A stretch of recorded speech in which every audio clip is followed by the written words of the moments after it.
Hello students. अभी तक मैं आपके सामने अभी जो प्रश्न किया था वो किया था कि किसी कण पे आपके दो बल लग रहे हैं और उनके मध्य आपका क्या दिया गया कोण था। अब यहाँ पे जो अगला प्रश्न दिया गया है वह है यदि किसी कण पे दो बल क्रमशः 4 न्यूटन व 3 न्यूटन के लग रहे हो तो परिणामी बल का मान एवं दिशा ज्ञात कीजिए। तो यहाँ पे आपकी कंडीशन दी हुई है डायरेक्ट, ठीक है, जो हमने 3 स्टैंडर्ड कंडीशन लिखा रखी है। तो ये जो क्वेश्चन है आपका परिणामी बल और दिशा ज्ञात करने का वो कंडीशन बेस्ड है। तो कंडीशन बेस्ड के सूत्र मैंने अभी बता दिए हैं, तो वो सूत्र आपको हमेशा याद रखने हैं। अगर आप सूत्र याद नहीं रख पाएंगे तो आपको टाइम ज़्यादा लगेगा। यानी पहले जो क्वेश्चन दिया गया है, जो करवाया गया है, उसमें आप क्या करेंगे, थीटा का मान रखेंगे और उससे भी हम हल कर सकते हैं। तो डायरेक्ट हम इसको देखते हैं कैसे हल करना है।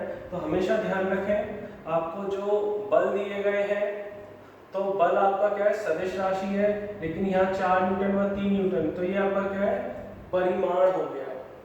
ठीक है, तो हम ये मान के चलते हैं आपके दो बल क्रमशः एक तो A बराबर हम 4 न्यूटन ले लेते हैं और B बराबर दूसरा ले लेते हैं 3 न्यूटन। आपको ध्यान रखना है ये परिमाण है, बल के परिमाण। ठीक है, अब पहला जो हम कर रहे हैं इसमें फर्स्ट कि जब आपके क्या हो, दोनों बल समानांतर हो। जब दोनों बल समानांतर हो तो हम ये जानते हैं इस कंडीशन में क्या होगा, यदि एक बल 4 न्यूटन का ये लग रहा है, इसी पे क्या है दूसरा बल 3 न्यूटन का लग रहा है, तो ये दिशा में कोई सी भी मान सकता हूँ। जब कोई दी नहीं हुई है तो हम ये सपोज करते हैं, तो 3 न्यूटन का हम ये सपोज कर लेते हैं, 3 न्यूटन का बल ये लगता है। तो जो परिणामी बल होगा, परिणामी बल क्या होगा, 7 न्यूटन। तो ये परिणामी बल क्या है, चूंकि दोनों बल एक ही दिशा में है, तो परिणामी बल क्या होगा, इनका योग। ये बात हमने जानी हुई है। तो यहाँ पे जो परिणामी बल होगा वो होगा आर मैक्सिमम। तो आर मैक्सिमम क्या होता है, दोनों जो बल है उनके परिमाणों के योग के बराबर, अर्थात 3 + 4 बराबर 7 न्यूटन। तो आर मैक्सिमम बराबर होगा 7 न्यूटन। और इसकी दिशा क्या होगी, तो परिणामी बल की दिशा क्या होगी, तो हम ये देख सकते हैं जो परिणामी बल की दिशा है, परिणामी बल की दिशा आपकी क्या है, परिणामी बल की दिशा तो दिए गए बल है इसकी दिशा में अल्फा बराबर tan इनवर्स 0। ठीक है, या फिर हम कह सकते हैं परिणामी सदिश की दिशा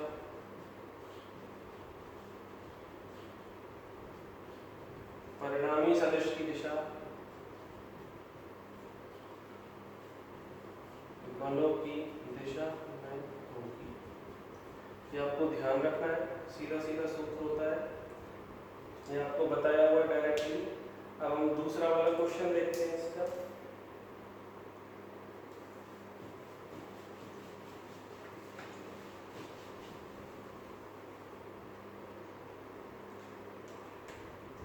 सेकंड कि अगर दोनों बल क्या हो, लंबवत हो, तो हम ये मान के चलते हैं कि ये आपका कण है, इस कण पे दो आपके जो बल हैं वह क्या है, लंबवत आपके लग रहे हैं। तो लंबवत मतलब क्या होता है, दोनों बल आपके क्या है 90 डिग्री के कोण पे लग रहे हैं।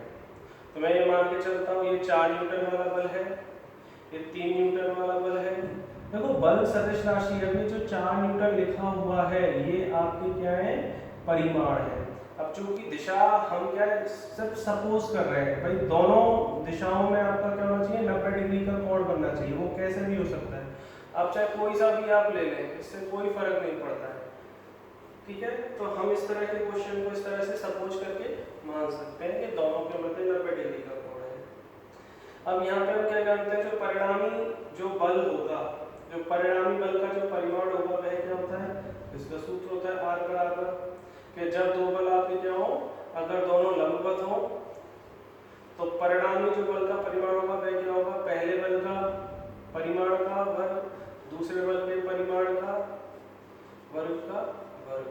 तो आर बराबर क्या हो जाएगा, √4² + 3² बराबर क्या हो जाएगा, √16 + 9।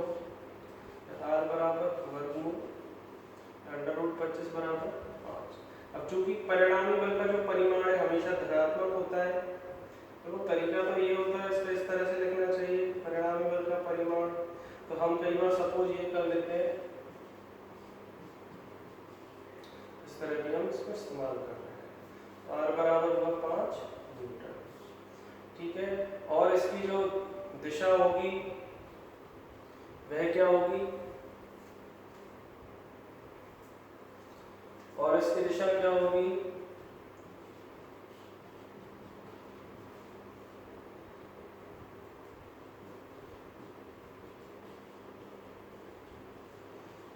परिणामी बल R सदिश की दिशा क्या होगी, दिशा 4 न्यूटन बल की दिशा से। तो यहाँ पे हम ये सूत्र जानते हैं, अल्फा बराबर tan inverse b upon a। Alpha बराबर क्या हो जाएगा, tan इनवर्स 3/4। ये इस प्रकार क्या होगा, ये तो इसका आपका होगा परिणामी बल का मान, और ये होगा परिणामी बल की दिशा। तो ये आपको सूत्र याद होने चाहिए। आपको डायरेक्ट सूत्र क्वेश्चन मिलता है, आपको कंडीशन मिलती है, आपको सूत्र याद होना चाहिए। सूत्र लगाओ आंसर पाओ की विधि पे चलते हैं। इसी प्रकार ये आपका तीसरा क्वेश्चन, और इसमें जो परिणामी बल की जो दिशा होगी, जो परिणामी बल होगा वह क्या होगा, इसको अगर मैं हल करता हूँ तो यहाँ से आएगा अल्फा बराबर 3/4 जो होता है वो होता है आपका 37 डिग्री। ये हो जाएगा, तो R सदिश परिणामी बल आपका क्या होगा 37 डिग्री का।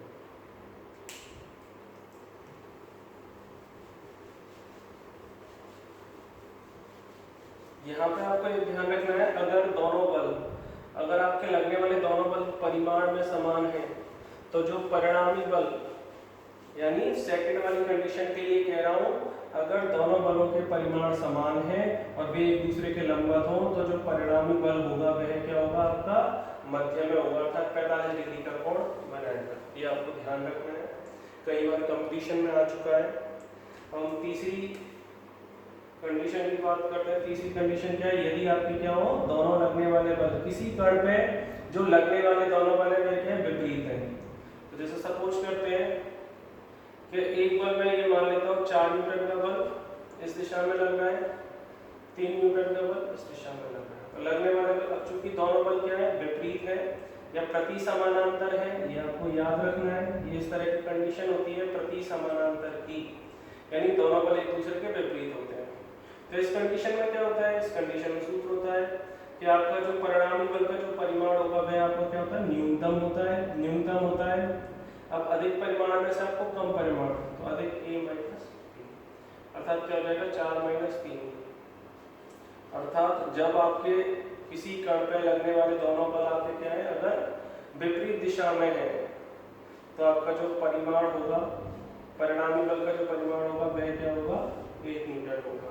और इसकी जो परिणामी बल की जो दिशा होगी,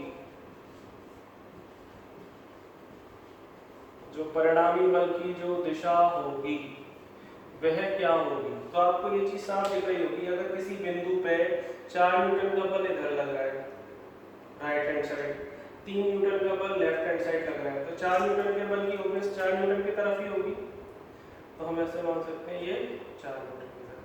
तो ये परिणामी सदिश का मान ये आएगा। अब चूंकि ये छोटा क्यों बनाया इस बार मैंने, क्योंकि आप देख सकते हैं ये 1 न्यूटन है, कम होगा, इसलिए ये चीज आपको हम कैसे लिख सकते हैं इस बात को। तो परिणामी बल की दिशा होगी 4 न्यूटन,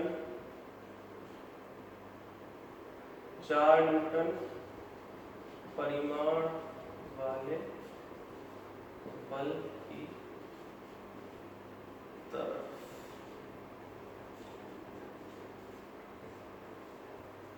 इसको हम कह सकते हैं, अर्थात परिणामी बल की दिशा क्या होगी, 4 न्यूटन परिमाण वाले बल की तरफ होगी।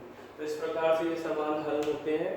तो आपने देख लिया, अभी तक आपने देखा एकांक सदिश को हल करना देखा। उसके बाद आपने जो ये अगर किसी कण पे या किसी बिंदु पे आपके अगर बल लग रहे हैं, उनके मध्य कोई कोण है या कोई आपकी स्थिति दी हुई है, तो सीधा सीधा सूत्र लगा के हम आंसर याद कर सकते हैं। इनमें से कोई ना कोई प्रश्न जरूर आपको मिलता है कंपटीशन में या बोर्ड अब चूंकि ये टॉपिक बोर्ड में नहीं आता है, 11th में आता है, बट इम्पोर्टेंट है। ये सारी कंडीशन आपकी चैप्टर 1 से लेके चैप्टर 10 तक सब में मिलेंगी 12th फिजिक्स में। कि समानांतर है, लंबवत है, प्रति समानांतर है, विपरीत है, इसलिए ये चीज मैंने यहाँ आपको और अच्छे से बताई है। अब हम आगे बात करते हैं सदिशों के वियोजन की, जो सबसे इम्पोर्टेंट टॉपिक है, बिना उसके कोई काम नहीं चलने वाला है। सदिशों का वियोजन बहुत ही इम्पोर्टेंट टॉपिक है। तो टॉपिक तो मैंने पढ़ा दिया, मैं इसका लिंक डाल दूंगा डिस्क्रिप्शन में। तो आज हम सवाल की बात करेंगे, इसके न्यूमेरिकल की बात करेंगे। तो हम बात करते हैं अभी कि सदिशों का वियोजन, कि आपको कोई सदिश दिया हो तो उसका वियोजन किस प्रकार से होता है।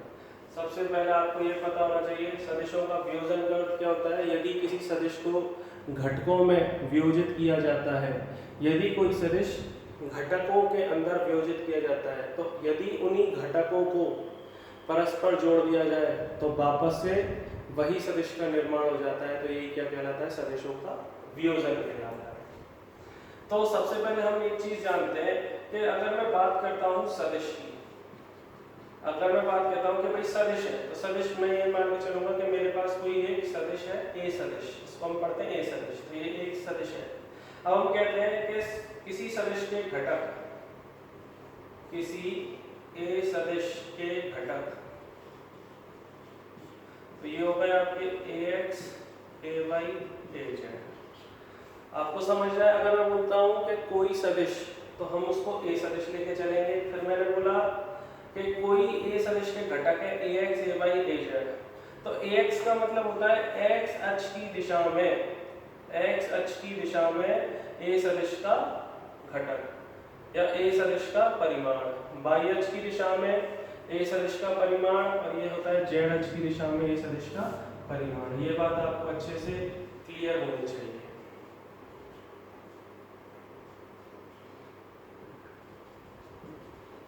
x अक्ष की दिशा में ए सदिश का परिमाण, ऐसे ये होगा y अक्ष की दिशा में ए सदिश का परिमाण, और ये होगा z अक्ष की दिशा में ए सदिश का परिमाण। तो ये आपको याद समझना होगा, याद भी रखना होता है। अब हम बात करते हैं सबसे पहली कंडीशन, क्या, यदि आपको कोई सदिश दिया गया है तो उसको घटकों के रूप में कैसे लिखना है। जैसे मान के चलिए मुझे दिया गया है कोई ए सदिश, मुझे दिया गया है कोई ए सदिश, तो ए सदिश को घटकों के रूप में मैं कैसे लिख सकता हूँ। क्योंकि जो ए सदिश है, ये ए सदिश क्या होगा, या तो वह एक विमीय सदिश होगा, या द्विविमीय सदिश होगा, या त्रिविमीय। तो ए सदिश को मैंने लिखा अगर ए एक्स आई कैप, या मैं लिख सकता हूँ ए सदिश को ए एक्स आई कैप प्लस ए वाई जे कैप, और क्या मैं लिख सकता हूँ ए सदिश को ए एक्स आई कैप प्लस ए वाई जे कैप प्लस ए जेड जे कैप। तो ये मेरा क्या है, एक विमीय सदिश है।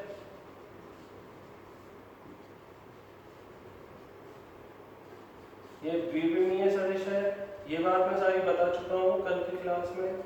ये त्रिविमीय सदिश है, एक विमीय सदिश, द्विविमीय सदिश, त्रिविमीय सदिश।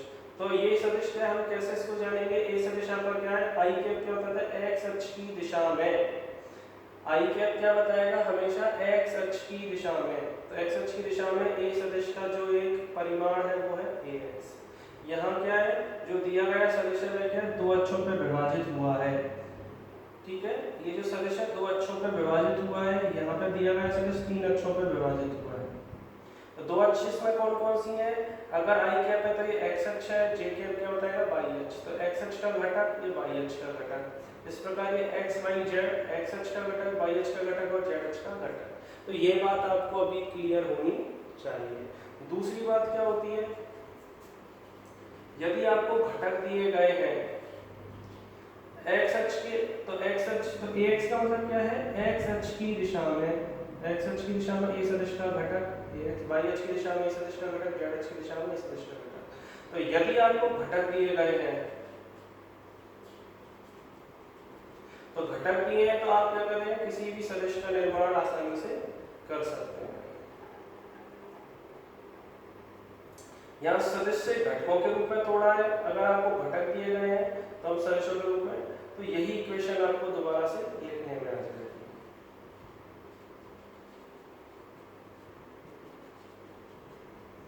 ठीक है, इसमें कोई चेंज नहीं करना है कि कहीं मेरा मान लो ax इसके साथ लगा दिया, ऐसा नहीं होगा, ये बिल्कुल फिक्स है, एक स्टैंडर्ड इक्वेशन है, ये आपको याद रखिए। अब हम आगे बढ़ते हैं इसी में।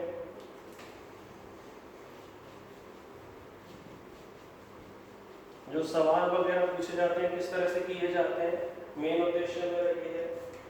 तो जैसे हम ये मान के चलते हैं सबसे पहले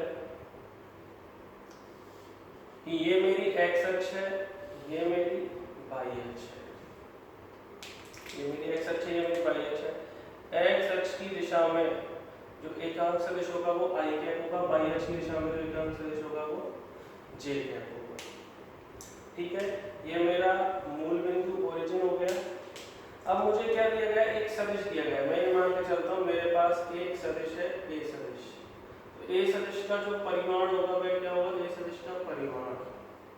तो आप इसको सपोज करेंगे a सदिश का जो परिमाण होगा उसको हम ऐसे a लिखेंगे।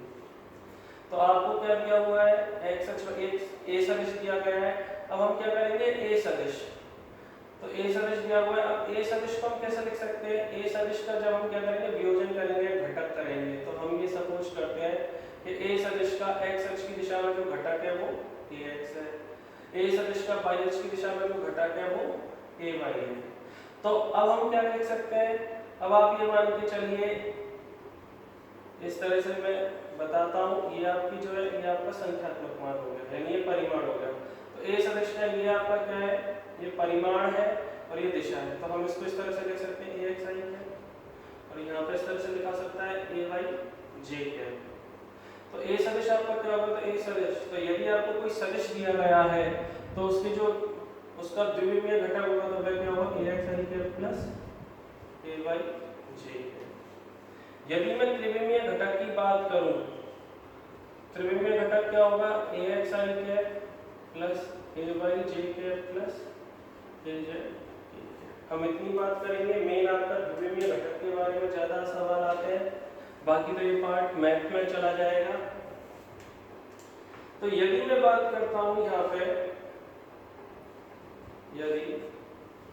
यदि जो a सदिश है, यदि a सदिश क्या है, x अक्ष के साथ, यदि a सदिश x अक्ष के साथ क्या थीटा कोण बनाता है,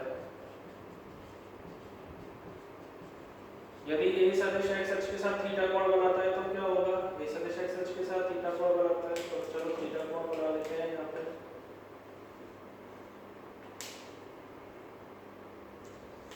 तो यदि a सदिश x अक्ष के साथ थीटा कोण बनाता है तो यहाँ पे मुझे क्या करना है, ax का मान निकालना है। तो यहाँ पे ax का मान क्या हो जाएगा आपका, a cos थीटा।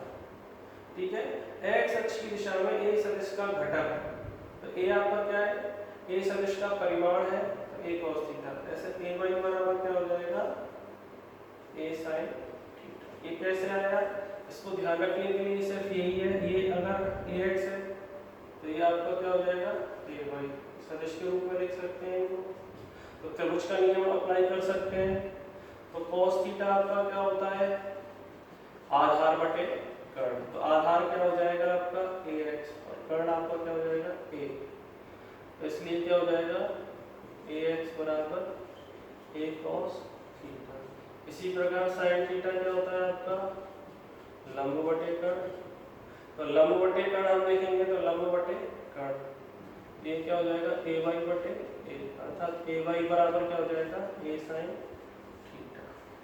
तो यहाँ जो सबसे इम्पोर्टेंट बात आती है, जो आपको याद रखना है, जिस पे आपको सवाल मिलेगा आगे कंपटीशन में, ठीक है, 11th में ये सिखाया जाता है, 12th में नहीं सिखाया जाता है, बट मैं हमेशा मेरी 12th की क्लास में ये वियोजन सिखाता हूँ। क्यों, क्योंकि इसके बिना काम नहीं चलने वाला है हमारा, पहले चैप्टर से ही ये चीजें स्टार्ट हो जाती हैं। तो यहाँ पे हम क्या सीखेंगे, यहाँ पे हम सीखेंगे कि यदि आपको कोई सदिश दिया गया है, सपोज करते हैं मेरे पास कोई सदिश दिया गया है r सदिश, तो ये आपका r सदिश का परिमाण हो गया, मेरा r सदिश का परिमाण में तो यदि कोई आर सदिश दिया गया है तो ये आपका एक्स अक्ष की दिशा में घटक, ये वाई अक्ष की दिशा में घटक। तो हम ये मान के चलते हैं यदि एक आर सदिश है वह क्या है, एक्स अक्ष से थीटा कोण बनाता है। तो यहाँ पे अगर मैं इसको आर एक्स मान लूं तो आर एक्स बराबर क्या हो जाएगा, आर कोस थीटा, और यहाँ पे आर वाई क्या हो जाएगा, आर वाई हो जाएगा आर साइन थीटा। तो ये आपको याद रखना है, यानी जो सदिश दिया गया है वह जिसके साथ थीटा कोण बनाता है वहां पर तो आता है कॉस थीटा, जिसके साथ नहीं बनाता है वहां पे आता है साइन थीटा। ये आपको याद रखना है इसके हिसाब से। तो इसी के आधार पर हम और क्वेश्चन करते हैं, इसी के आधार पर हम और क्वेश्चन करते हैं फटाफट से।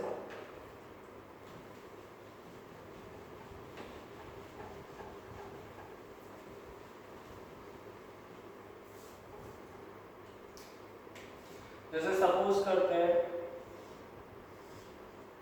ये एक्स अक्ष है, ये वाई अक्ष है। हमेशा ध्यान रखेंगे एक्स अक्ष की दिशा में जो एकांक सदिश होगा आई कैप, वाई अक्ष की दिशा में जो एकांक सदिश होगा वो हमेशा क्या होगा, जे कैप होगा। अब मैं कहता हूँ मेरा एक सदिश दिया गया है ए सदिश, मेरा एक सदिश दिया गया है ए सदिश, यह क्या करता है, यह वाई अक्ष के साथ थीटा कोण बनाता है।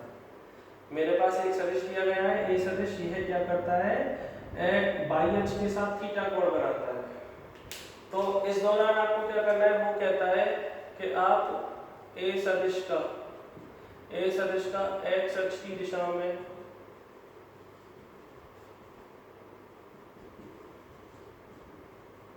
ए सदिश का एक्स अक्ष की दिशा में तथा वाई अक्ष की दिशा में घटक का मान तथा ए सदिश का घटक रूप में समीकरण लिखो। तो ये चीज आपको ध्यान रखनी है, ये बात समझनी है। यानी प्रश्न आपका क्या दिया हुआ है, एक ए सदिश है वह क्या करता है, वाई अक्ष के साथ थीटा कोण बनाता है। सिंपल सी इतनी बात बताता है, एक ए सदिश है वह वाई अक्ष के साथ थीटा कोण बनाता है।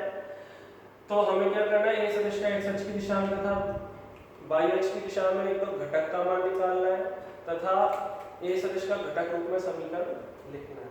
तो हम क्या करते हैं, हम सपोज करते हैं, क्या सपोज करते हैं, हम ये सपोज करते हैं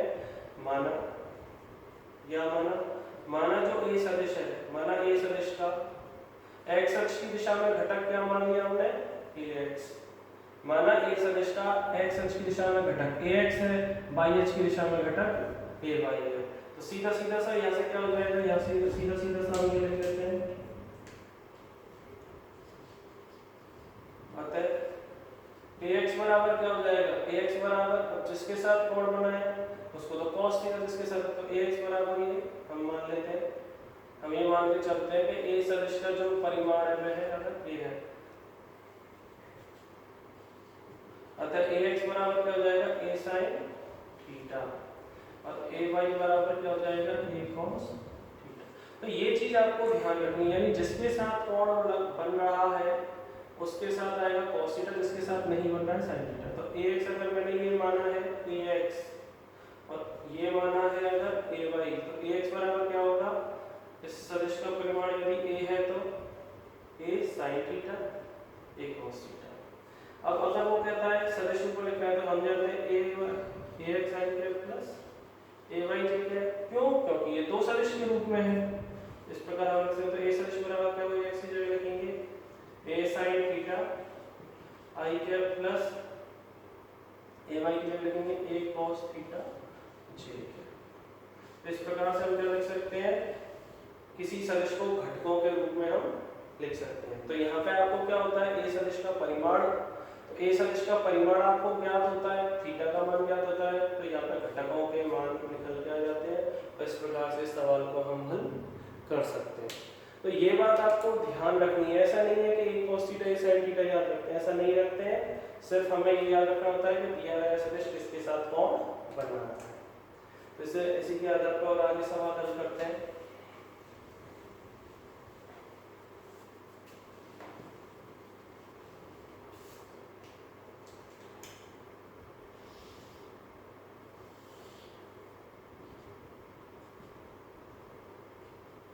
ये एक्स अक्ष, ये वाई अक्ष, ये माइनस के एक्स अक्ष और ये माइनस के वाई अक्ष। आपको समझना है, ये मैं द्विविमीय के बारे में बात कर रहा हूँ। त्रिविमीय में जेड आ जाता है, तो त्रिविमीय इतना हमारे काम का नहीं है क्योंकि वो गणित में हम पढ़ते हैं। तो एक्स अक्ष की दिशा में, तो ये बात आप समझ सकते हैं, एक्स अक्ष की दिशा में जो घटक होगा वह होगा प्लस के आई कैप। वाई अक्ष की दिशा में जो एकांक सदिश होगा वह होगा प्लस के जे कैप। माइनस एक्स अक्ष की दिशा में जो घटक होगा वह क्या होगा, माइनस के आई कैप होगा। वाई अक्ष की दिशा में जो एकांक सदिश होगा वह क्या होगा, माइनस के जे कैप होगा। एक्स अक्ष की दिशा में जो एकांक सदिश होगा प्लस आई कैप, वाई अक्ष की दिशा में जो एकांक सदिश होगा प्लस के जे कैप, माइनस एक्स अक्ष की दिशा में जो एकांक सदिश होगा माइनस के आई कैप, माइनस के वाई अक्ष की दिशा में एकांक सदिश माइनस के जे कैप। ये बात आपको ध्यान रखनी है। अब जैसे मैंने ये लिखा, मैंने लिखा यहाँ पे ये आपका एक आर सदिश है, एक आर सदिश है। ये क्या करता है, यहाँ पे थीटा कोण का निर्माण करता है। एक आर सदिश है, ये थीटा कोण का निर्माण करता है। तो इस प्रकार हम लिख सकते हैं आर सदिश थीटा कोण का। तो माना जो आर सदिश है, आर सदिश का अगर मैं परिमाण निकालता हूँ तो मैं उसको आर लिख देता हूँ। आर सदिश का परिमाण अगर आर है तो इसके अगर हम घटक निकालें, इसका अगर वियोजन करें तो ये क्या होगा, माइनस एक्स अक्ष पे आया और वाई अक्ष पे आया। तो मैं मान के चलता हूँ कि आर सदिश का माइनस एक्स अक्ष की दिशा में जो घटक है वह है आपका आर एक्स, और आर सदिश का वाई अक्ष की दिशा में घटक है वह हुआ आर वाई। तो यहाँ से आर एक्स कितना हो जाएगा, आर एक्स बराबर हो जाएगा आपका आर साइन थीटा। क्यों, आर सदिश का जो परिमाण है वह क्या हुआ, आर। आर सदिश का परिमाण क्या हुआ, आर। आर सदिश का परिमाण क्या हुआ, आर। अब आर क्या कर रहा है, जिसके साथ कोण बना रहा है उस दिशा में तो चला जाएगा, कॉस जिसके साथ नहीं बना रहा है उसके साथ चला जाएगा साइन। आर वाई बराबर क्या हो जाएगा, आर कॉस थीटा। अब इसका अगर मैं इक्वेशन लिखूं तो आर सदिश क्या हो जाएगा, आर सदिश क्या हो जाएगा, तो R X into I cap. अब यहाँ पे जो घटक है ये क्या है आपका, इस दिशा में तो minus I cap plus R Y into G cap. तो ये बात आपको याद रखनी है। क्यों, क्योंकि किस दिशा में है ये, माइनस एक्स, तो माइनस आई कैप। तो आर सदिश क्या हो जाएगा आपका, आर साइन थीटा, इसको आगे बढ़ने चला देते हैं, I cap plus R cos theta. इस प्रकार से ये सवाल हल होता है।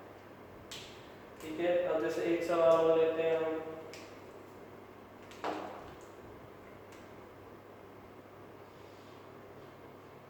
जैसे मैं मान के चलिए इसको ले लेता हूँ बी सदिश, ठीक है ना, ये बी सदिश है। तो बी सदिश का परिमाण में बी मान लेता हूँ, ठीक है। ये मान के चलते हैं, ये बनने वाला कोण है अल्फा। तो यहाँ पे इसके घटक निकालने और इसके समीकरण निकालनी है, तो कैसे होगा, तो ये जो है आपका, ये मूल बिंदु से आपका क्या है, बी सदिश है। तो बी सदिश जो है आपका, बी सदिश एक्स अक्ष के साथ मान के चलिए ये अगर बना रहा है बी एक्स, और बी सदिश का जो वाई अक्ष की दिशा में घटक है वो हो गया बी वाई, ठीक है। तो यहाँ से हम क्या लिख सकते हैं, तो बी एक्स बराबर क्या हो जाएगा, बी एक्स बराबर हो जाएगा बी कॉस अल्फा। भाई बी सदिश एक्स अक्ष के साथ क्या है, कोण बना रहा है इसलिए कॉस अल्फा। बी वाई बराबर क्या हो जाएगा, बी साइन अल्फा, ठीक है। और अगर मैं सदिश रूप में अगर इक्वेशन को लिखना चाहूँ तो बी सदिश क्या होगा, तो बी सदिश हो जाएगा आपका बी एक्स आई कैप। अब यहाँ पे क्या होगा, ये माइनस है तो माइनस के बी वाई जे कैप। तो आपको ये याद रखना पड़ेगा। तो बी सदिश बराबर क्या होगा, कि जब भी लिखना है तो किस दिशा में है, ये नहीं बी वाई जे कैप सीधा, ये माइनस जे कैप की दिशा में। तो बी एक्स की जगह हम लिखेंगे B cos alpha I cap minus के